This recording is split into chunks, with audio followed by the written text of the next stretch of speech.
All right. तो हमारा theme इस तरह से होगा कि सबसे पहले मैं आपको दोनों जो पेपर्स हैं, फर्स्ट ईयर का भी सेकंड ईयर का भी, उसके एमसीक्यूज सॉल्व करवाऊंगा लॉजिक के साथ। उसके बाद फिर मैंने दो दो पेपर सेलेक्ट किए हुए हर क्लास के, फर्स्ट ईयर के भी और सेकंड ईयर के भी। उन दोनों पेपर्स का हम क्रिटिकल एनालिसिस करेंगे, उसमें हम देखेंगे कि क्या मिस्टेक्स हैं, किस तरह से पेपर करना चाहिए था, किस तरह से स्टूडेंट्स ने किया हुआ है। अब आप लोग सोच रहे होंगे कि फर्स्ट ईयर और सेकंड ईयर का मैंने इकट्ठा सेशन क्यों रखा है। उसकी रीजन ये है कि आप लोगों का जो एमसीक्यू का पोर्शन है वो भी सिमिलर है, फिर उसके बाद आपका जो सब्जेक्टिव पेपर है उसकी जो थीम है वो ऑलमोस्ट 70% थीम जो है वो सेम है। ठीक है, मैंने आपके साथ जब सिलेबस शेयर किया था तो उसमें भी मैंने आपको ये चीज़ें बताई थी। सिर्फ थोड़ा सा डिफरेंस है, जैसे सेकंड ईयर में रिपोर्ट राइटिंग है तो फर्स्ट ईयर में जो है वो एप्लीकेशन या ईमेल राइटिंग है। फिर उसके बाद सेकंड ईयर में फोकस है डायरेक्ट इनडायरेक्ट पे, फर्स्ट ईयर में फोकस है एक्टिव वाइज पैसिव वाइज पे। बाकी जो सारी चीजें हैं वो क्या हैं, सब की सब सेम है। तो सबसे पहले हम फर्स्ट ईयर का पेपर सॉल्व कर लेते हैं, उसके बाद हम सेकंड ईयर के पेपर की तरफ मूव करेंगे। A decent proposal is the one presented in a suitable fashion. अब यहाँ पे decent क्या है? Decent is a proposal, obviously it's a noun, तो इसके साथ आ रहा है तो ये तो हमें पता चल गया कि ये क्या है, ये एडजेक्टिव है। हमने तो ये देखना है कि ये एडजेक्टिव ऑफ क्वालिटी है, एडजेक्टिव ऑफ क्वांटिटी है, नंबर है, या डिस्ट्रीब्यूटिव एडजेक्टिव है। तो डिसेंट इट्स अ क्वालिटी। ठीक है, प्रपोजल की क्या है, क्वालिटी है, सो दिस मीन्स कि ये क्या है, इसका जो करेक्ट ऑप्शन है that is adjective of quality. अब यहाँ से आपको खुद ब खुद पेपर आपने खुद किया, ऑब्वियसली आपका पेपर था तो आपको खुद ब खुद अंदाजा होता जाएगा कि आपका पेपर जो था वो एमसीक्यूज में आपके कितने नंबर बनते थे। उसके बाद सेकंड क्वेश्चन की तरफ मूव करें तो dash of my closest friends tells me this, I can not believe it. अच्छा, अब dash of my closest friends tell me this, I can not believe it. इसका यहाँ पे क्या आएगा, इन केस या अनलेस या इवन इफ या because. The correct option is even if, कि अगर मेरा कोई करीबी दोस्त भी मुझे बताए तब भी मैं उसकी बात पे बिलीव नहीं करूंगा। ठीक है, सो यहाँ पे करेक्ट जो ट्रांजिशनल डिवाइस होगी वो क्या होगी, इवन इफ होगी। ठीक है, that is the transitional device for contrast. ठीक है, okay Malaika, you have to check your mic अगर आपको आवाज नहीं आ रही। बाकी सबको मेरी आवाज आ रही है clearly? Yes, sir, you're clear. Okay okay okay Yes, sir. Good, okay good to go. Okay, the broken glass was scattered everywhere. अब यहाँ पे द ब्रोकन क्या है, इज इट अ वर्ब? सबसे पहले तो आपने ये देखना होता है, ठीक है, कि इज इट अ वर्ब और इट इज समथिंग एल्स। तो यहाँ पे हम देख सकते हैं कि द ब्रोकन ग्लास, टूटा हुआ शीशा, टूटा हुआ शीशा, सो दिस मींस कि it's a quality of glass. अब ग्लास क्या है, यहाँ पे ग्लास नाउन है। अब नाउन की क्वालिटी क्या होती है, नाउन की क्वालिटी कभी भी वर्ब नहीं होती।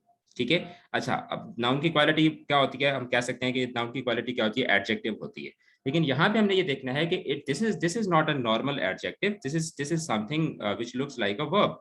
अच्छा, तो फिर हमने एक कॉन्सेप्ट पढ़ा था कि जो इन्फिनिटिव्स होते हैं, जेरेंड्स होते हैं, पार्टिसिपल्स होते हैं, वो सब के सब भी क्या बनते हैं, they sometimes work as an adjective. ठीक है, अच्छा, ये जहां तक कॉन्सेप्ट क्लियर हो गया, उसके बाद हम देखेंगे कि ये जो इसकी शक्ल है ये इन्फिनिटिव वाली है, पार्टिसिपल वाली है, प्रेजेंट पार्टिसिपल वाली है, या जेरेंड वाली है।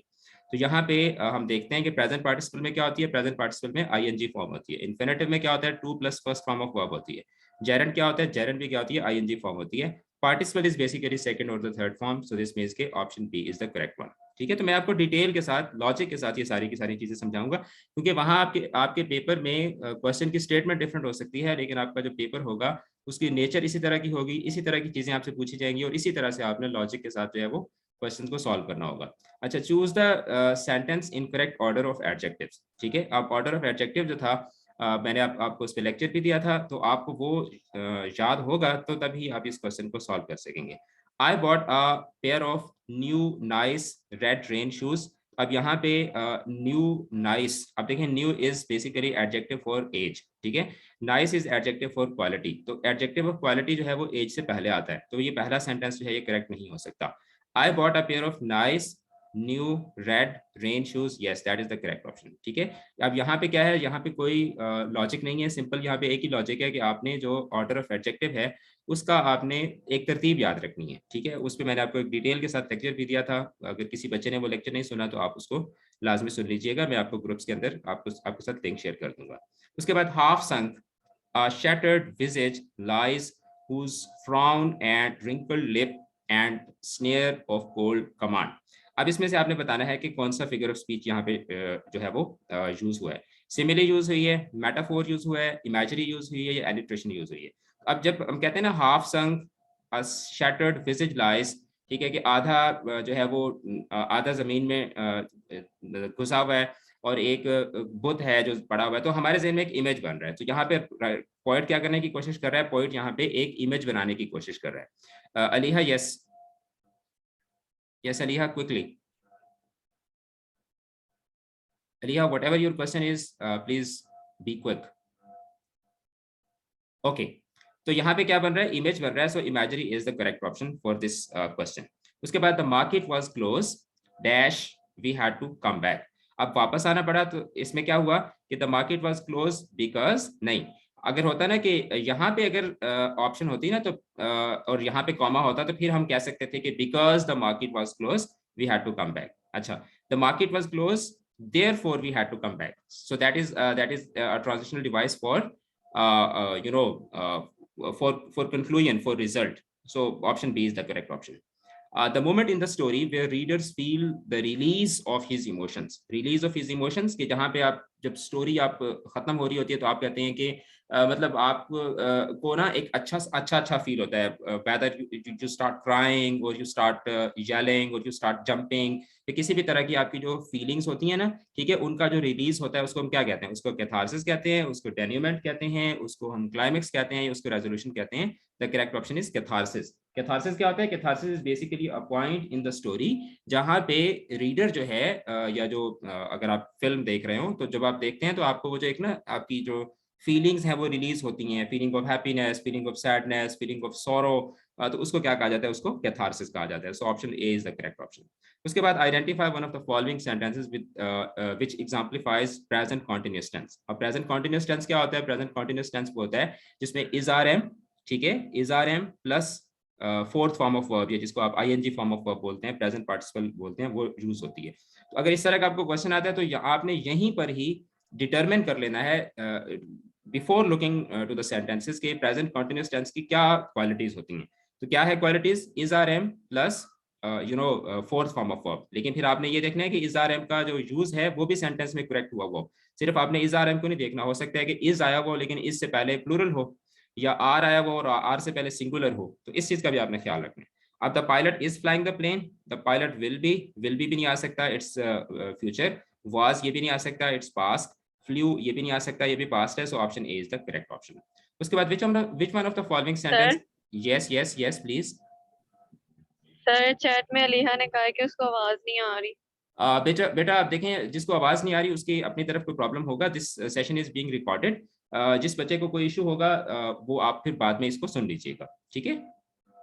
We cannot stop. We have to solve 4 papers. We have to go through the question paper. So we have to do a lot of other things. आप अपना माइक चेंज करें, साथ में कोई प्लग इन करें, कोई हैंड्स फ्री वगैरह something like that आप इसमें प्लग इन करें तो आपका इशू जो है वो सॉल्व हो जाएगा। Okay, which one of the following sentence illustrates the use of diatransitive verb? अब diatransitive verb कौन से होते हैं, डाई का मतलब होता है टू, ठीक है, जो साइंस के बच्चे हैं उनको पता होगा, मोनोकॉटिलेडन, डाइकॉटिलेडन, तो आप ये डाई के कॉन्सेप्ट से अच्छी तरह से फेमिलियर होंगे। डाई का मतलब टू, ट्रांजिटिव का मतलब होता है ऐसा वर्ब जो जिसको अपना सेंटेंस मुकम्मल करने के लिए ऑब्जेक्ट चाहिए होता है। तो डाई ट्रांजिटिव एक ऐसा वर्ब जिसको 2 ऑब्जेक्ट्स चाहिए होते हैं। हमने सिंपल क्या करना है, एक ऐसा वर्ब ढूंढना है जिसने अपने साथ 2 ऑब्जेक्ट्स जो हैं जिसने अपने साथ जो है वो पकड़ रखे हों। The plane landed on the airport safely, नहीं ये भी नहीं हो सकता। Ahmed sent me a postcard from Canada, sent me इसमें पहला है, उसके बाद अ पोस्ट कार्ड, ठीक है, मतलब उसने मुझे भेजा, और क्या भेजा, एक पोस्ट कार्ड। तो अब इसमें क्या है, इसमें 2 यहाँ पे हमारे पास ऑब्जेक्ट्स हैं। इसमें हम देखते हैं she left the keys, keys इसमें ऑब्जेक्ट है, ऑन द टेबल क्या है, ये एक जगह है, एडवर्ब ऑफ प्लेस है। द डिनर हैज बीन सर्व, ठीक है, तो अब इसमें क्या है, इसमें तो कोई इसमें ऑब्जेक्ट है ही नहीं। So option B is the correct option. तो आपको जो कॉन्सेप्ट समझाना है वो क्या है, डायरेक्ट ट्रांजिटिव का जो कॉन्सेप्ट है वो आपको यहाँ पे समझाना मकसद था। उसके बाद आगे हम चलते हैं, identify the sentence that implies the transitional device of result, ठीक है। In brief, things are not going well, at least, you should stay back, या ही गॉट लेट, दस ही मिस्ड द बस, या above all you should be responsible, ठीक है। सो अब इसमें क्या है, इन ब्रीफ, ठीक है, इन ब्रीफ जब आप कह रहे होते हैं तो सो दिस मींस के you are trying to conclude the discussion, ठीक है, कि मुख्तसर बात ये है। सो दिस मींस के you are getting to the conclusion. So option A is the correct option, right. Okay. Please try to keep your mics mute until unless you have to talk to me. Okay. Other than that, you have to keep your mics on mute. अच्छा, उसके बाद आगे हम चलते हैं question number 11 की तरफ.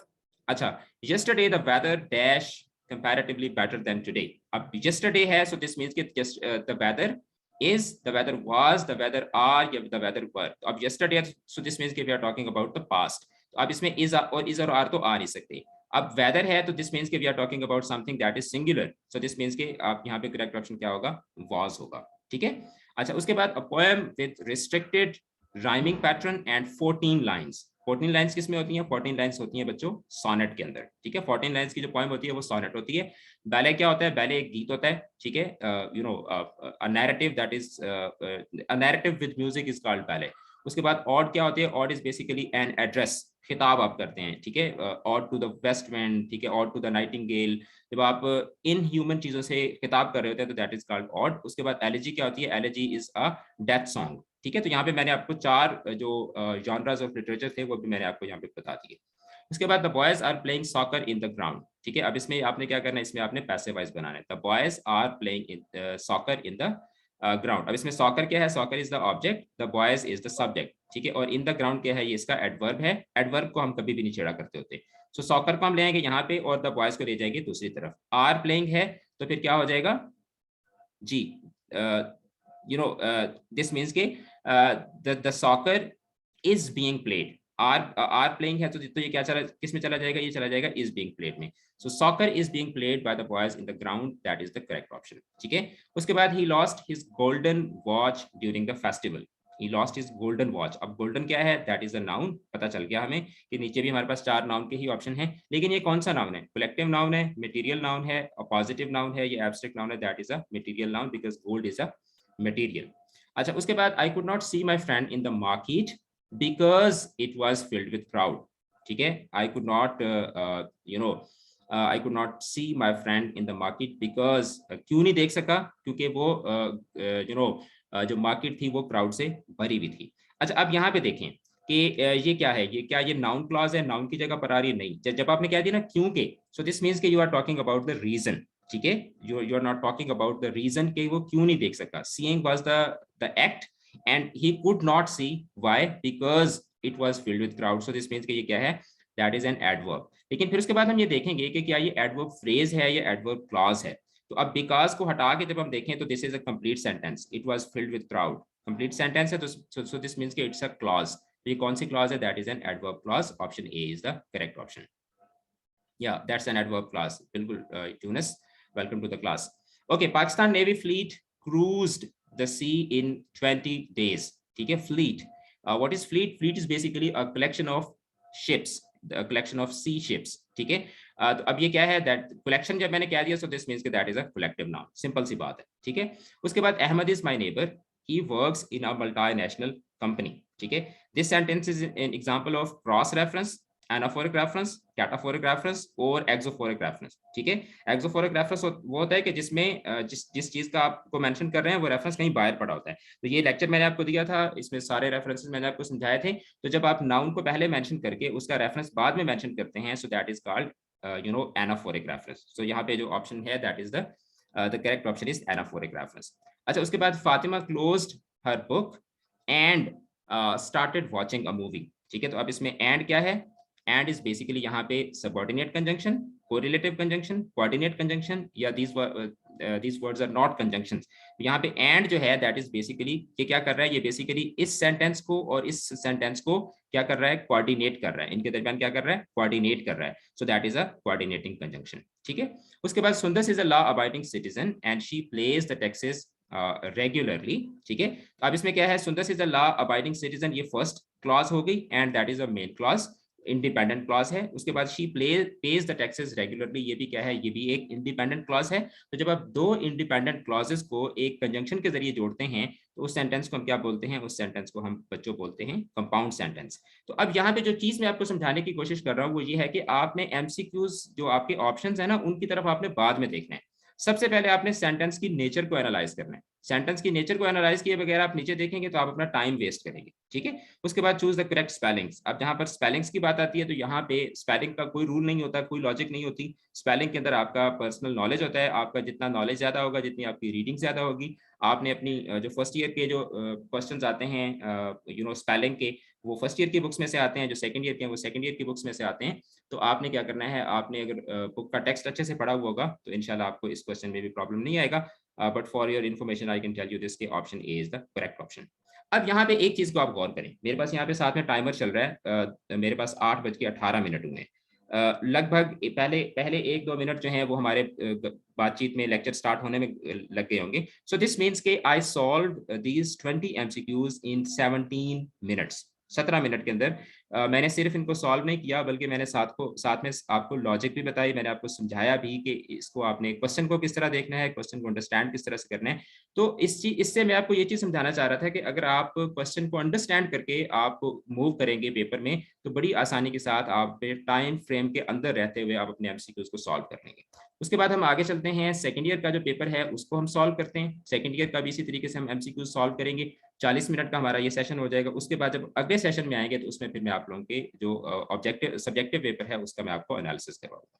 अब यहाँ पे आप अगर सेकंड ईयर का पेपर देखें तो सेकंड ईयर का पेपर भी लगभग मिलता जुलता है, सिर्फ इसमें क्वेश्चन चेंज हैं, वही ग्रामर है, वही कॉन्सेप्ट्स हैं, सिर्फ इसमें क्या है, क्वेश्चन चेंज हैं। इसलिए मैंने फर्स्ट ईयर और सेकंड ईयर दोनों क्लासेस के बच्चों को बाउंड किया कि आप जो है वो इस सेशन को अटेंड करें। अच्छा, अब यहाँ पे पहला क्वेश्चन है, my uncle gave me $20 for shopping. अब यहाँ पे 20 क्या है, यहाँ पे 20 is an adjective of, that's a number, so that is an adjective of number। पिछला जो फर्स्ट ईयर का पेपर था उसमें क्या था, उसमें it was decent, that was an adjective of quality। लेकिन सेकंड ईयर में हमारे पास कौन सा एडजेक्टिव आ गया, सेकंड ईयर में that is an adjective of number।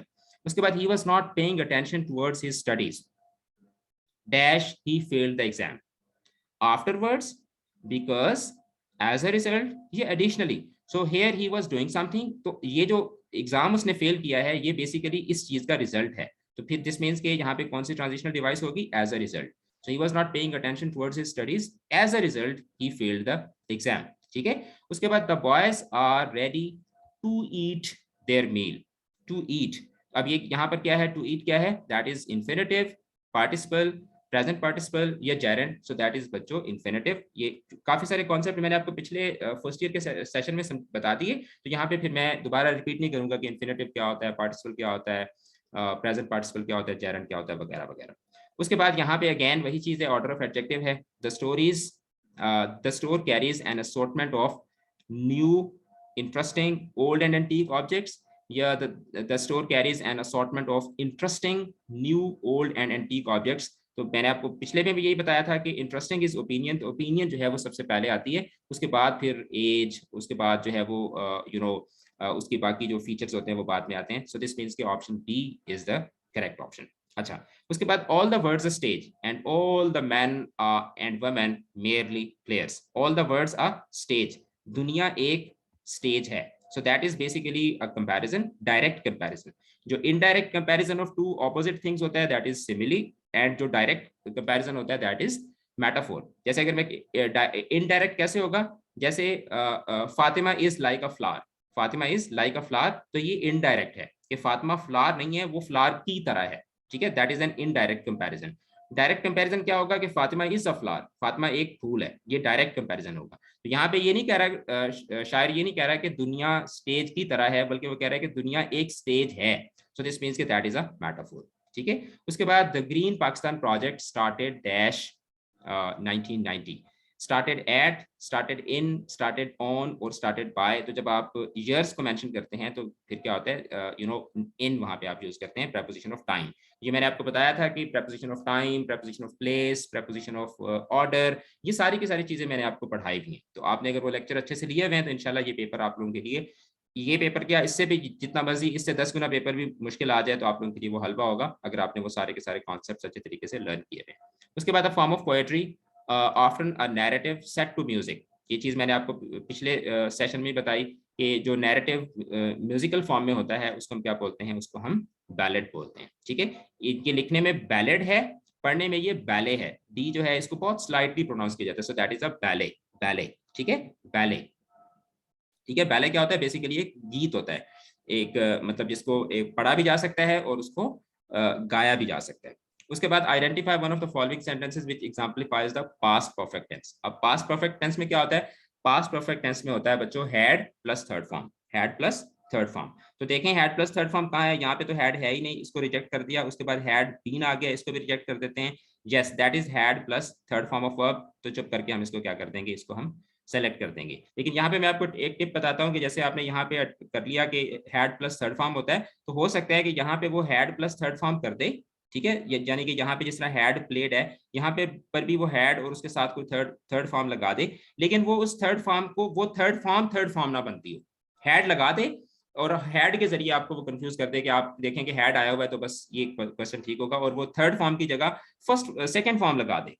ठीक है, तो इस चीज का भी आपने ख्याल रखना है। यानी कि अगर वो क्या देता है कि फातिमा हैड वेंट, तो आपको पता है कि went is the second form, gone is the third form, तो आपने इस चीज का भी वहां पर ख्याल रखना है। उसके बाद which one of the following sentence illustrates the use of a transitive verb. तो अब इसमें I slept on a sofa, अब इसमें कोई ऑब्जेक्ट नहीं है, so that is an intransitive verb. Jamil sent a parcel, sent a parcel, उसने भेजा क्या चीज, अ पार्सल उसने भेजा, ठीक है, तो that is a transitive verb. लेकिन नीचे वाले दो भी मैं आपको समझा देता हूँ। शी सीम्ड अपसेट, इसमें भी कोई ऑब्जेक्ट नहीं है। I slept for an hour, मैं 1 घंटे के लिए सोया, यहाँ पर भी कोई ऑब्जेक्ट नहीं है, so option B is the correct option. उसके बाद identify the sentence implying the transitional device of contrast. Contrast क्या होता है कि when one thing is opposite to the other one. जैसे वो गर्ल्स को बड़ा अच्छे से पता होगा कंट्रास्ट क्या होता है, आप लोग कपड़ों में के अंदर बड़े कंट्रास्ट वगैरह करते हैं, ठीक है।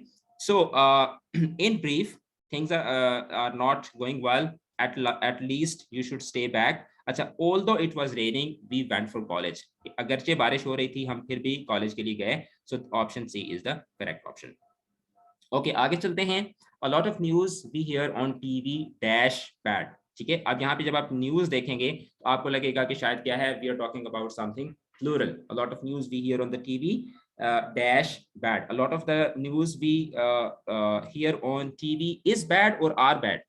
तो बेटा न्यूज जो है that is never never plural, it is always used as a singular noun, ठीक है। a lot of news we hear on the TV is bad। B का क्या मतलब होता है, बी बेसिकली इनको ये सारी की सारी जो is are am was were has have had, ये सारी की सारी इनको हम बी फॉर्म्स कहते हैं, ठीक है। अच्छा, yes a lot of news, ठीक है, अ लॉट ऑफ भी बेशक आ जाएगा तो भी a lot of is basically adjective of quantity, but यहाँ पर न्यूज को हम लोग देखेंगे, ठीक है, because we are talking about news. A lot of news we hear on TV is bad. अच्छा, उसके बाद आगे हम लोग चलते हैं यू नो क्वेश्चन नंबर 12 की तरफ। When something cost more than it should, जब किसी भी चीज की कीमत जितनी होनी चाहिए उससे ज्यादा हो, तो it is called expensive, it is called overpaid, और it is called top of the line और premium. So when something costs more than it should then this means कि that is overpaid, ठीक है, that is overpaid। expensive क्या होता है, expensive वो चीज होती है कि जिसको you know something that you cannot afford, simply जो चीज आप अफोर्ड नहीं कर सकते, for you that is expensive, ठीक है। but if something costs more than it should, so this means that is an overpaid product, ठीक है, that is an overpaid object, या जो भी चीज आप उसको कह सकते हैं, right? okay, moving to the next question। Adil said to me, my mother cooks delicious meals, which one of the following sentence has the correct indirect narration of the given sentence? Adil said to me, so this means के Adil told me, Adil said to me होगा तो क्या हो जाएगा, Adil told me हो जाएगा। अब यहाँ पे आपने देखना है कि told me कहाँ पे है, यहीं से ही आपने सेंटेंस का एनालिसिस स्टार्ट कर देना है। told me कहाँ पे है, इसमें नहीं है, इसको काट देते हैं, इसमें told me है नहीं है, काट देते हैं। so this means कि we are back to the two options। उसके बाद Adil said to me, my mother cooks delicious meals। Adil told me that, यहाँ पे आप दैट से आगे जब बढ़ेंगे ना, यहाँ तक दैट तक सेम है, तो हर मदर होगा या हिज मदर होगा, तो ये हिज मदर जो है इसने इस सेंटेंस का बेड़ा गर्क कर दिया, तो उसके बाद हमारे पास एक सेंटेंस बच गया, and that is the option C. तो इस तरह से आपने एनालिसिस करके बड़े स्मार्ट तरीके से आपने एमसीक्यूज में मूव करना है। It's like a battle and you have to perform like an experienced and a smart soldier, right? Okay, love is a passion with which you can conquer the world। love is a passion। तो अब यहाँ पे love क्या है, that is a collective noun, that is yes, yes, yes, yes, please। ये जो अदील है, ये मेल है ना? Yep. So he's, yeah, so wouldn't it be, Adil told me that his mother cooked delicious meals? Just a minute, just a minute. Adil said to me that, yeah, you're absolutely right. You're absolutely right. You're absolutely right, Varda. The correct option is option D. Yeah, absolutely right. Absolutely right. Yeah, you are absolutely right. His mother, because we are talking about Adil. Absolutely right, Varda. Thank you so much. So this means that you were very vigilant. As I was saying that you have to act like a soldier. So yeah, there is a true soldier. There is a true soldier in the class. I listen to your advice. Yeah. Looking at the things from a very, I would say that, from the eagle's point of view. That's wonderful. I'm really blessed to have students like that. Okay, so moving to the next question. Love is a passion. So what is love? Love is a collective noun, it is a material noun, it is a positive noun, or it is an abstract noun. So love is basically an abstract noun. So option D is the correct option. उसके बाद the phone was ringing when I reached home. The phone was ringing. Phone बज रहा था. Sentence मुकम्मल हो गया. So when I reached home, that is basically the time. We are talking about the time when this action was happening place. तो अब action के हवाले से जो आपका वर्ब होता है, वर्ब की जो मॉडिफिकेशन है, that is being provided by the adverb. ठीक है, तो अब ये चीज यहाँ पर हमें कंफर्म होगी कि we are talking about adverb.